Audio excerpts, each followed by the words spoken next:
Jaya Radha Madhava Punya Vihari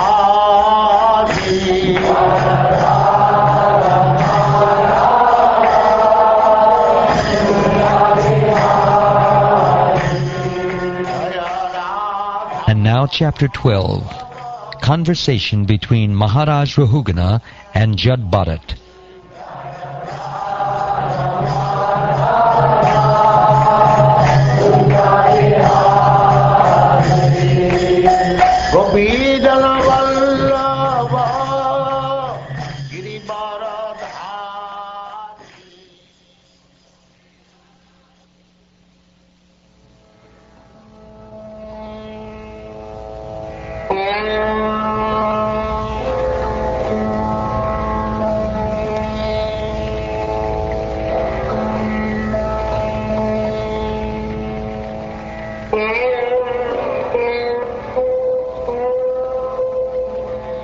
King Raghugana said, O most exalted personality, you are not different from the Supreme Personality of Godhead. By the influence of your true self, all kinds of contradiction in the Shastras have been removed. In the dress of a friend of a Brahmin, you are hiding your transcendental blissful position. I offer my respectful obeisances unto you. O best of the Brahmins, my body is filled with dirty things, and my vision has been bitten by the serpent of pride. Due to my material conceptions, I am diseased. Your nectarian instructions are the proper medicine for one suffering from such a fever, and they are cooling waters for one scorched by the heat. Whatever doubts I have about a particular subject matter, I shall ask you about later. For the time being, these mysterious yoga instructions you have given me for self-realization appear very difficult to understand. Please repeat them in a simple way so that I can understand them. My mind is very inquisitive, and I want to understand this clearly. O Master of Yogic Power, you said that fatigue resulting from moving the body here and there is appreciated by direct perception, but actually there is no fatigue. It simply exists as a matter of formality. By such inquiries and answers, no one can come to the conclusion of the absolute truth. Because of your presentation of this statement, my mind is a little disturbed. The self-realized Brahmin Jada Bharata said, among the various material combinations and permutations, there are various forms and earthly transformations. For some reason, these move on the surface of the earth and are called palanquin carriers. Those material transformations which do not move are gross material objects like stones. In any case, the material body is made of earth and stone in the form of feet, ankles, calves, knees, thighs, torso, throat, and head. Upon the shoulders is the wooden palanquin, and within the palanquin is the so-called King of Sovira. The body of the king is simply another transformation of earth. But within that body your lordship is situated, and falsely thinking that you are the king of the state of Sovira. It is a fact, however, that these innocent people, carrying your palanquin without payment, are certainly suffering due to this injustice. Their condition is very lamentable, because you have forcibly engaged them in carrying your palanquin. This proves that you are cruel and unkind. Yet due to false prestige, you are thinking that you are protecting the citizens.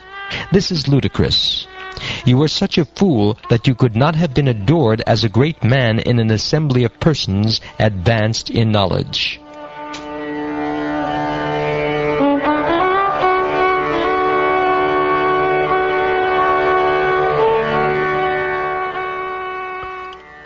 All of us on the surface of the globe are living entities in different forms. Some of us are moving, and some not moving. All of us come into existence, remain for some time, and are annihilated when the body is again mingled with the earth. We are all simply different transformations of the earth. Different bodies and capacities are simply transformations of the earth that exist in name only, for everything grows out of the earth, and when everything is annihilated, it again mingles with the earth. In other words, we are but dust, and we shall but be dust. Everyone can consider this point. One may say that varieties arise from the planet Earth itself. However, although the universe may temporarily appear to be the truth, it ultimately has no real existence. The Earth was originally created by a combination of atomic particles, but these particles are impermanent. Actually, the atom is not the cause of the universe, although some philosophers think so. It is not a fact that the varieties found in this material world simply result from atomic juxtaposition or combination. Since this universe has no real ultimate existence, the things within it, shortness, differences, grossness, skinniness, smallness, bigness, result, cause, living symptoms, and materials, they are all imagined. They are all pots made of the same substance, earth, but they are named differently. The differences are characterized by the substance, nature, predisposition, time, and activity.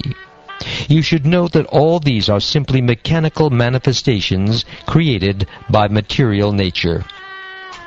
What then is the ultimate truth? The answer is that non-dual knowledge is the ultimate truth. It is devoid of the contamination of material qualities. It gives us liberation.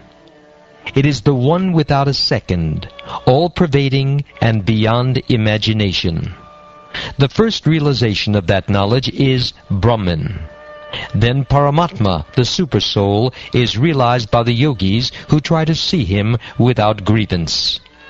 This is the second stage of realization.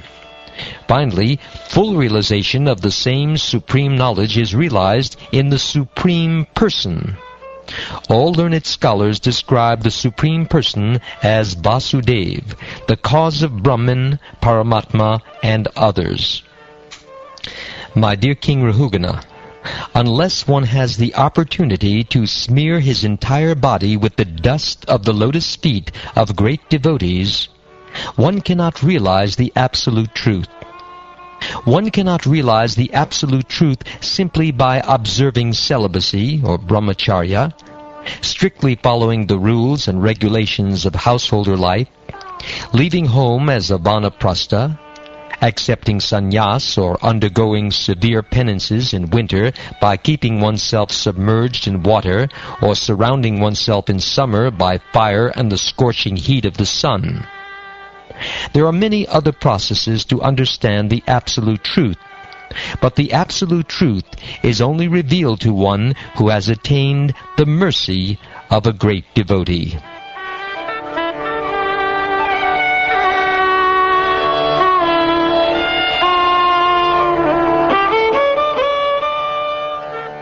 Who are the pure devotees mentioned here? In an assembly of pure devotees, there is no question of discussing material subjects like politics and sociology. In an assembly of pure devotees, there is discussion only of the qualities, forms, and pastimes of the Supreme Personality of Godhead. He is praised and worshipped with full attention. In the association of pure devotees, by constantly hearing such topics respectfully, even a person who wants to merge into the existence of the absolute truth abandons this idea and gradually becomes attached to the service of Vasudeva. In a previous birth, I was known as Maharaja Raghugana. I attained perfection by becoming completely detached from material activities through direct experience. And through indirect experience, I received understanding from the Vedas. I was fully engaged in the service of the Lord. But due to my misfortune, I became very affectionate to a small deer, so much so that I neglected my spiritual duties. Due to my deep affection for the deer, in my next life I had to accept the body of a deer. My dear heroic king, due to my past sincere service to the Lord, I could remember everything of my past life, even while in the body of the deer. Because I am aware of the fall down in my past life, I always keep myself separate from the association of ordinary men. Being afraid of their bad materialistic association, I wander alone, unnoticed by others. Simply by associating with exalted devotees, anyone can attain perfection of knowledge, and with the sword of knowledge can cut to pieces the illusory associations within this material world. Through the association of devotees, one can engage in the service of the Lord by hearing and chanting, or Shravanam Kirtanam. Thus one can revive his dormant Krishna consciousness and, sticking to the cultivation of Krishna consciousness, return home back to Godhead even in this life.